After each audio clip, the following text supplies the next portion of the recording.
When famine hits, the smallest suffer. In a hospital ward in the capital city, children are severely malnourished. A distended belly and a painful skin condition are obvious symptoms of hunger. Malnutrition is really bad because it has increased. I'm here for some years, but this year it has really increased. The rate has increased. This is Unity State, where 100,000 people are now feeling the effects of famine.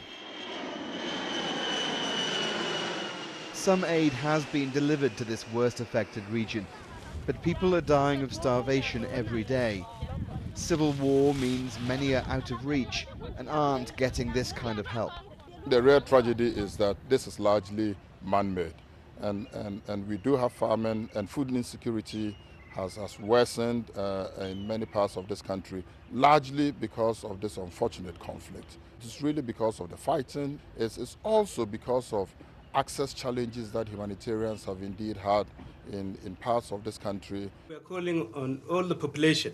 A clash between former Vice President Riek Machar and President Salva Kiir in the hat sparked civil war. For more than 3 years, there's been fighting across the country, largely along ethnic lines. Last year, a peace deal dramatically collapsed, bringing violence to a wider area. Economic crisis and hyperinflation has priced food beyond the reach of most.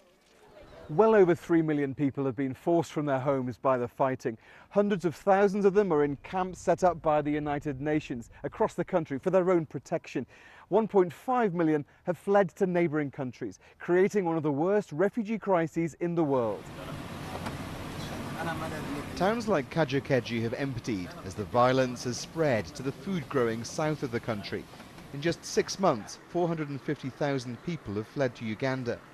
Thousands still cross the border every day and describe atrocities, rape and murder by soldiers from both sides along ethnic lines. The UN's warned of the potential for genocide and now a deepening famine unless the war is stopped. Alistair Leith, BBC News, South Sudan.